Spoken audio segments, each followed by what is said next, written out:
Bismillah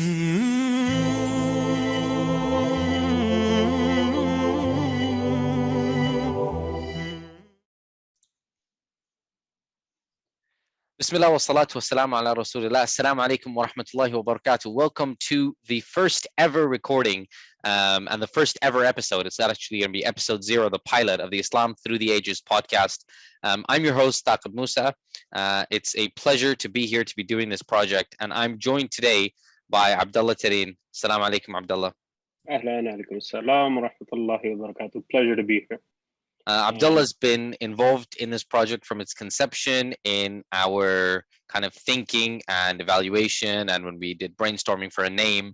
And today we're going to talk to the audience about our vision for this project, why we're doing it, what we're going to try to achieve, and kind of introduce ourselves to you guys. So if this is your first listen, you know what the rest of the podcast and the upcoming seasons are going to be about. So yeah, Abdullah, do you want to start us off with how we started this journey and what we're doing here? I mean, in and of itself, the name is going to explain quite a lot. Islam Through the Ages. On first guess, people might, think it's another podcast that's going to fly over through what we've done with the entire story, so to speak, of the Ummah as we've been through. But I think it's important to note that the perspective through which we know Islamic history now and history in general, it's often it's skewed. Often it's not presented in the light of the Islamic perspective or the sources that should be used and things such as that. The way of thought itself is often biased, and it's presented in a more Western light as opposed to what's called Orientalism, and we're going to discuss that in the future as well. Essentially, what's been said often is, to know where you're headed, you should know where you've come from. So I think we're essentially trying to answer that question through this podcast.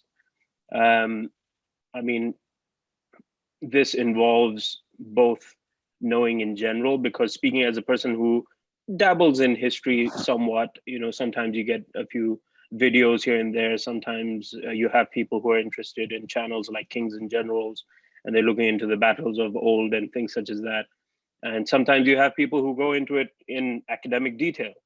The narrative can get lost often. So I think what we're trying to achieve here is to set a sort of stable narrative as to how we're going to go about doing this.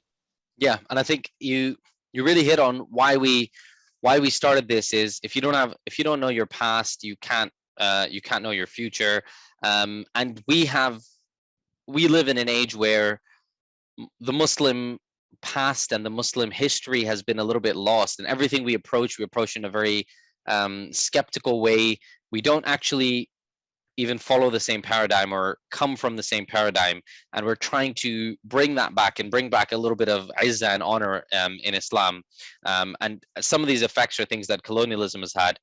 There's a book by Sheikh Abul Hassan Ali Nadwi called ماذا خسر العالم من انحطاط المسلمين. What did the world lose from the decline or the fall of the Muslims? And I think it's called Islam in the World in the English translation. But he when he wrote this book, everyone was shocked at the title, because they were like, oh, what is Islam even important enough to have had a meaningful impact on civilization? And for the longest time, that was the narrative. So we're going to try to get rid of that. We're going to try to also approach it not from the golden age element, because a lot of people talk about Islam as the golden age of Islam. And one of the episodes that we've already recorded for season 1, which will be the introductory season, where we'll do a few episodes where we talk about things on a base level, kind of looking at the higher level points, and then we're going to go down into the more detailed and do deep dives and the finer points. But one of the things I'm just gonna jump in there and touch upon what you said about Izzah. It's actually pretty interesting. Yesterday, I was watching a documentary on World War II and how Churchill basically tackled that entire scenario. And one quote of Churchill actually stuck out to me. And in the end, towards the end, based on his policies and things such as that, Churchill was asked a question. He's like, "How do you think history will remember you?" And he says very simply that, history is going to treat me very kindly because I intend to write it. And I think that's where that perspective of izza and honor and looking at things from an enlightened view, that your own history was enlightened, is, it just drives home the point. History is written by the victors. So it's really easy for us to actually find the reason why Islamic history got lost. I mean, dare I say that we weren't the victors, Yeah, but we haven't been for a long time. yeah. So yeah, just wanted to point that out. Yeah, and what we're trying to do though is not a very simple black and white. Oh, the golden age of Islam versus now, Yeah. which is what sometimes we fall into. One of our guests actually said the golden age of Islam that a lot of people put it at is maybe not even the golden age of Islam. And if we actually characterized one period that you have to pick as the golden age, that's not a fair comparison of all the epochs. But two, maybe it wasn't the Abbasid period that everyone talks about. Maybe it was something else. And that's an interesting perspective. Is that how much of history is focused on characters like Harun al-Rashid and the caliphs, and we lose what was happening to the common man during that time, but what was happening in academia, what was happening in areas of, certain avenues of academia, certain areas of religious development. How was science being developed? How was agriculture being developed? How were cities being built, et cetera, et cetera. I think you mentioned some shows. So I think we do have a little bit of a team in the background, and I'll talk about why we talk about history, because a lot of people will say first, okay, you guys have this big aim that you're going to talk about history from a different perspective. Who are you guys? Are you historians? And while we're not, the podcast is going to focus on a series of interviews. So we're not doing history in a, here's Thaqib Musa and I'm going to read the history to you. We're doing it more of a, we go and meet different people and get a little bit of depth from academics. And that provides a twofold benefit. One is that listeners who want to go into further detail can go and follow these researchers and go into their work, because it sheds some light on the stuff that's happening in terms of collection and historiography and all of that. But also it gives us a little bit of depth into the topic. So it's not me going and reading a book and summarizing it for you, or just reading a series of books and summarizing it. It's someone who's dedicated their life to this subject, who's done 20 years of research in this area, and they're the specialist, giving us a little bit of an overview. And we're hoping that will give us the level of depth and balance of academic, but still manageable and consumable chunks of information. So that we go through it in a serious manner. I mean, I was watching, how you get your adverts for masterclass and things such as that nowadays. There's one with Neil deGrasse Tyson, and it was basically where we're going to go into astronomy, we're going to go into physics and things like that, but before that we're going to teach you how to think. So I think it's important to note that this sort of a gap hasn't been tapped in this field as of yet. So I think what we're again going to try and do is develop the sort of framework of how to actually think about Islamic history, and then approach it from that respect. Yeah, and some of the episodes in our intro are actually about that. Is it fair to periodize history? And what are the periodizations? What are the different approaches to Islamic history? What are some of the scholarly approaches? Who's written about history, and how have they written about history? And we hope that will be valuable to the listeners. And obviously there's such a depth of topics to get into, and there's so many things. We often, when we're discussing, I remember we jump the gun often and we get into these deep rabbit holes, and it often becomes blurred as to what the discussion going on is actually about. But what we want to do is not rush into anything. I think that's something that we need to clarify right now. How much ever time it's going to take, we're going to spend on it. We're going to welcome any sort of line of questions or any avenues in this, and go into the details of it.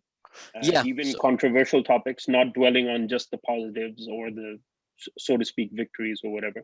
Because often what I find is when you're discussing history, you will always get those people that pick and choose events of history and put them to you as you're having a drawing room discussion and you have a debate, and somebody asks you, but what happened to the Muslims when such and such atrocity took place, or when this wrong was committed, or when that policy was adopted.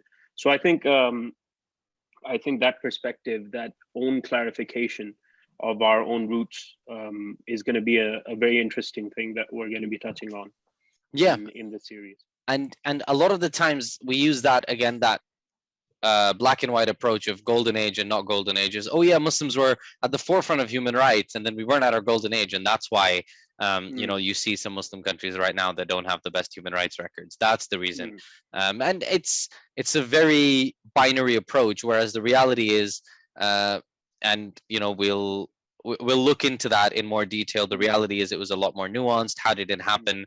Et cetera, et cetera. And one of the things would be audience discussion and audience participation. So we'd welcome questions mm, and recommendations of guests that we mm, can then go and engage with.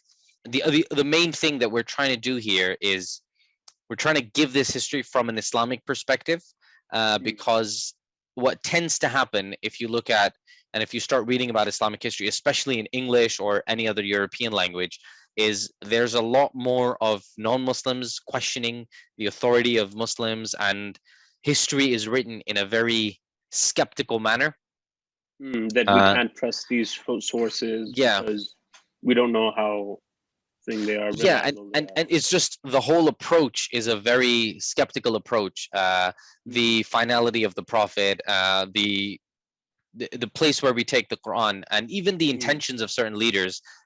You'll see mm, this frequently, where, for example, when people talk about Salahuddin, there's a when there's a non-Muslim writer writing, they always attribute it to, oh well, you know, nobody could really care about Jerusalem that much. He was just doing it to make his soldiers happy.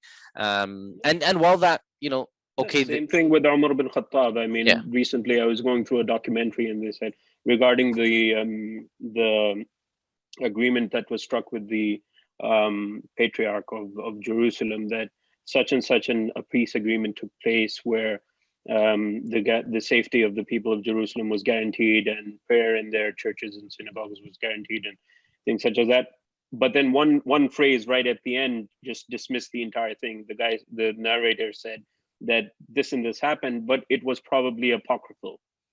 I mean, by saying it's probably apocryphal, you basically just throw the whole thing discredit aside. it. and Yeah, throw the and whole thing and aside. it's, yeah, it's very frustrating to hear that. And the painful thing is that that happens in the nice places where Islamic history is actually mentioned.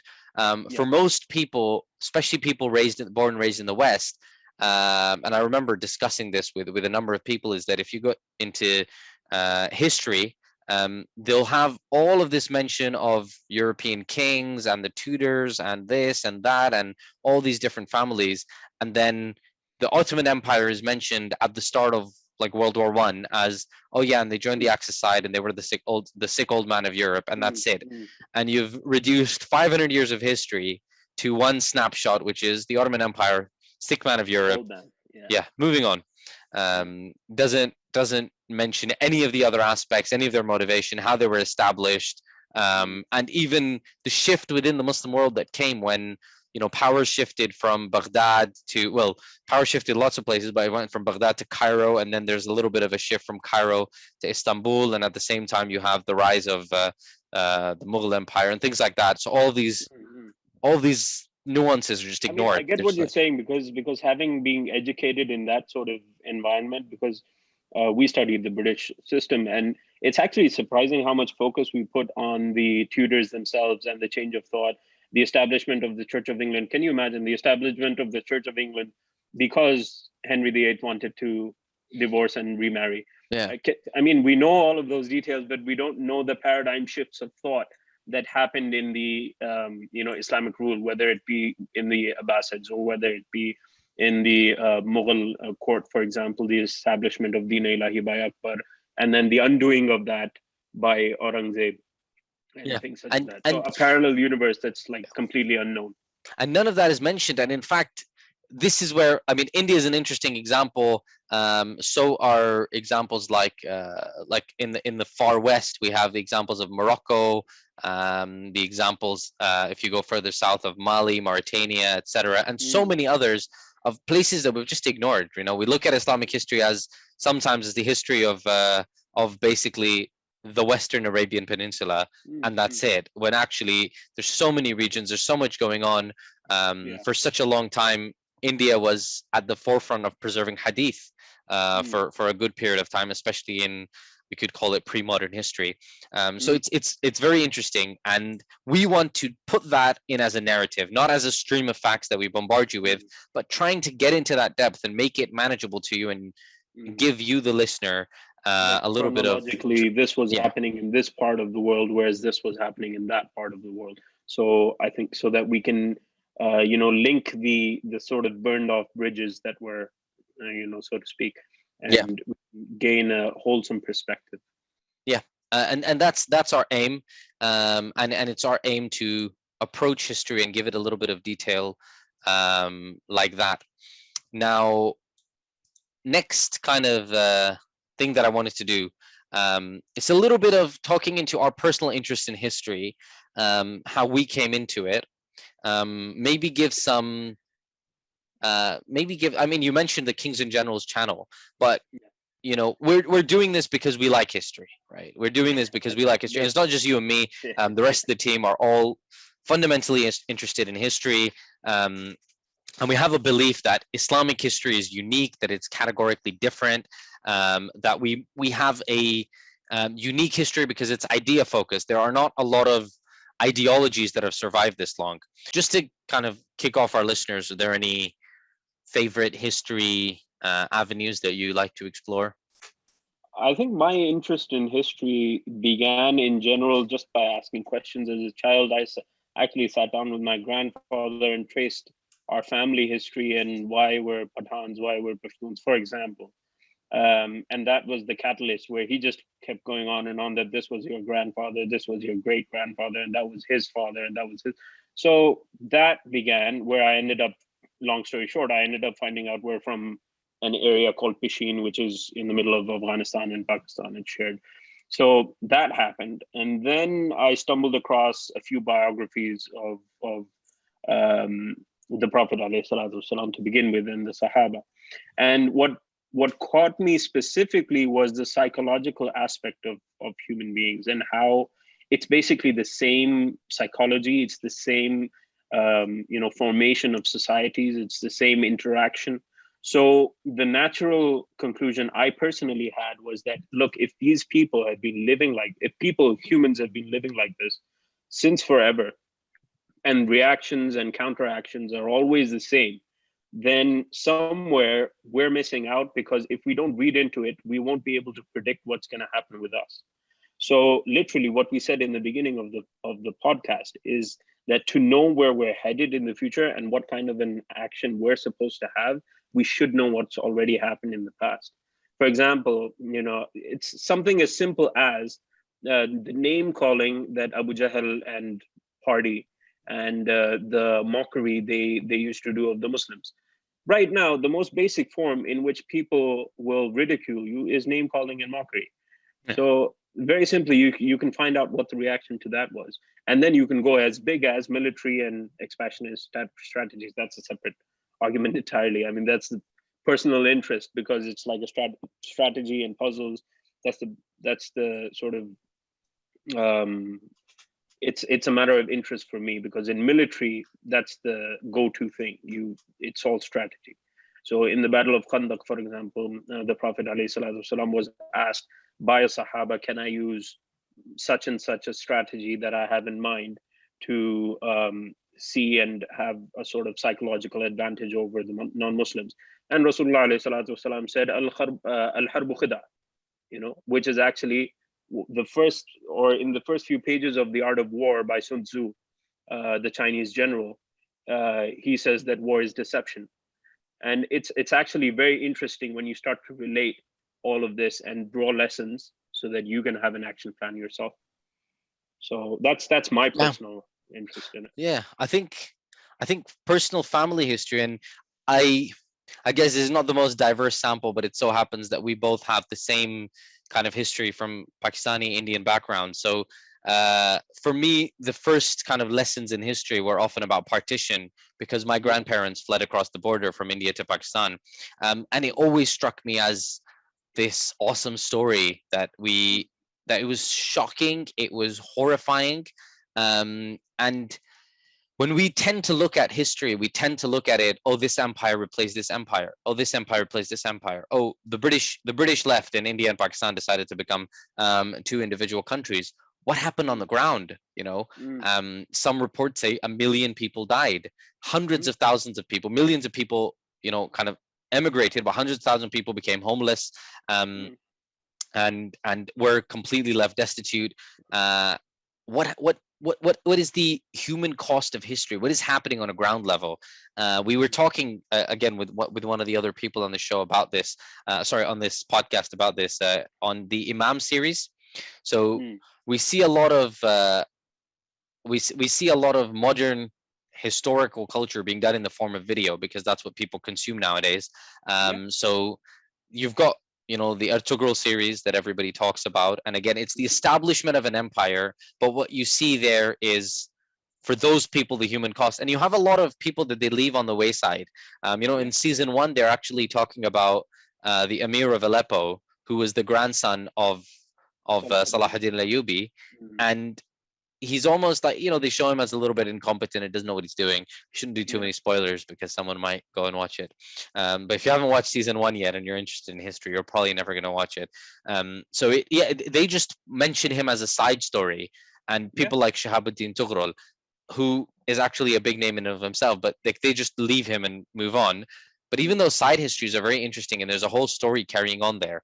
yeah. So there's another show called the Imam series, and they focus very much on Ibn Hanbal and that kind of that period. But there's no war going on at the time.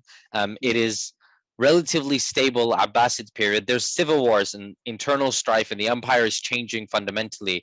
In fact, they talk about that period because that's the period where the two caliphs start to the two sons of Harun Rashid fight, mm, and one of them, I think it's Al Ma'mun, he brings in Turkic soldiers, and that completely changes the game for the empire. And that's what mm, we read about. But what that show shows you is what's happening on the ground level. What's yeah. happening to normal people? There's a guy Mm, who's trying to, mend some shoes, and he's trying to get married. There's a guy who's Ahmed bin Hanbal is trying to rent his shop. There's yeah. a merchant who comes and he loses his daughter in there, and it's very Mm, interesting to just see that happening mm, in different periods. mm, And so the depth we're trying to get is, some of the things we're even going to look at are not so high level. They're going to be trying to get deeper in and see, how did this thing change for normal people as we went along? mm, How did normal people engage with the Quran, for example? How did mm. Islam remain an important trajectory? The And history on the yeah, ground, so to speak. yeah. And the other thing I felt very much, again, it comes back to that background, is I'm from Pakistan and India, and people seem to forget that we have few hundred years of history, and actually our Mm, Islamic history isn't even that old. yeah. In fact, at one point it was a fashionable thing to pretend that your lineage was from Arabs, because you were like, oh yeah, my ancestors emigrated Mm, from mm, mm. there. For a lot of people that's not true. Like, Islam has existed in Kerala. um Since forever. I mean, yeah, the earliest traces yeah, can be the, found the in earliest trace, Kerala. because Sahaba went there. Yeah, um the first masjid was established in Kerala, Yeah, in India. and it changes how you perceive certain figures. So for me, the first time I heard of Hajjaj bin Yusuf was always as, oh, he was the uncle of Muhammad bin Qasim, who came so far east as Sindh. Mm, Whereas for a lot of other people, Hajjaj bin Yusuf was this tyrant Yeah. who attacked Abdullah bin Zubayr in Mecca and did all these other Yeah. things. And then Yeah. on the other side, he was involved in the Quran and the lettering and all these things. So Mm, even every figure has a lot of mm, background and richness attached to them. mm, So that's what we want to do, and we want to look not just at India as a fringe area, but also what about Islam and its development in Africa. We have Muslims as far as West Africa, East African communities and their development, mm, and then the change that came to these communities through colonialism, which is what we see in modern history. Is you have so many Indian communities in East Africa. Um, yeah. and what we'll try to do with our episodes is we'll try to leave show notes, we'll try to leave maps, further resources and things like that. So it's not just the resources from a podcast, it's more than that. And we would be very much obliged to have different perspectives on board, and people to kind of give us suggestions and things like that to talk about. I mean, So you further go to realize how much of a melting pot Islamic history can be when you see the same set of values being implemented in different cultures, and that's really interesting. yeah, As you mentioned, whether it be the Berbers, whether it be the Indians and subcontinental peoples, the African peoples, the people of the Caucasus specifically. So it's really interesting when you actually start to see the similarities of these peoples. yeah, and we touch on these in like fringe areas. Like there's a I remember someone talking about I was with a colleague, and Mm, he's Portuguese and his name starts with L and it's mm, Ain, and I mm, pronounced it. He said, "How did you pronounce that correctly?" I said, mm. "Because that's how the Arabic side sounds, and Yeah. it's because he's from Moorish heritage. Mm, So 500 years ago, their ancestors decided to stay, and they had to hide as Christians, and then all these things happened." Um, mm, there's minarets in I think there's a book by an Algerian professor called The Minarets of Southern France. So mm, you find snippets there. You find stories of revolutions in Brazil that were mm. led by a guy who was he was Muslim and then he was taken over as a slave, so he was a West And African. then Yeah. similarly, there's the hidden history of the native Indians of America who accepted Islam. There's actually a book written on it recently. Someone was showing me. I'm yet to read it, but I will get into it. And So things like that. And recently, I found out, I didn't know this, but in excess of 14% of the Russian population, native Russians, are Muslim. I mean, they must have an history of their own. there's another podcast called the Ottoman History Podcast, Mm, and they actually had an episode about the Russian Empire. And at one point, the Russian Empire, because the Russian Empire fought the Ottoman Turks so much, and it fought initially the Safavid Iranian Empire, and then the further families of the Iranian Empire, of the Persian Empire, mm, so much that they took over so many Muslims, and in Central Asia, they had so many Muslims living under Russian Empire control that the Russian Empire had more Muslims than the Ottoman Empire. And for mm, Russian Muslims living in Central Asia, it made sense, instead of going due west or southwest to Mecca, it made more sense to travel away from Mecca by train mm, to get to Odessa or some other port on the Black Sea, and then mm. take a ferry to Istanbul, and then take the train down. And this is where the Hejaz Railway and these things come in. But we're going quite tangential. There's a lot to unpack. A Um, lot. we just kind of threw something in there, and Mm, I think hopefully people can see how passionate we are about this topic. Alhamdulillah, we've recorded many of the episodes for season one. So season one will be released, which will be more introductory points, giving a little bit of a taster. And we're hoping to have that um, very, very soon, inshallah, by 1st of Muharram, releasing that and starting the process. And then hopefully this will build on and on. inshallah. We really look forward to hearing what people say. For today's episode specifically is the one where we didn't have an expert. From now on, we will have an expert, but we apologize for any mistakes or errors, and we would love for you to correct them. Send us a message and say you did this, the figures were wrong, or something like this. Engage with us. Talk about an epoch of history or an area of Islamic history that you think is relevant to talk about, especially if it's something that's not usually covered. But even if it's covered, we would love to cover it more, and send us more resources, discussions, etc. We would love to be involved in this. If there's So people who can come on an episode and speak with us, let us know. If there are people you think that we should get in touch with, let us know that. We'll try and make it happen. Yeah, and alhamdulillah, it's been a phenomenal effort. In terms, it's been really enjoyable doing these episodes. So I hope people enjoy listening to them as much as we've enjoyed recording them and doing the background work. But inshallah, this is a great journey, and we ask Allah Subhanahu wa Taala to accept what we're doing Ameen. in our book of deeds. So Ameen. with that, we'll close off. We're very excited, and we look forward to welcoming you in episode 1 of the Islam Through the Ages podcast. Assalamu alaikum wa rahmatullahi wa barakatuh. Assalamu alaikum wa rahmatullahi wa barakatuh.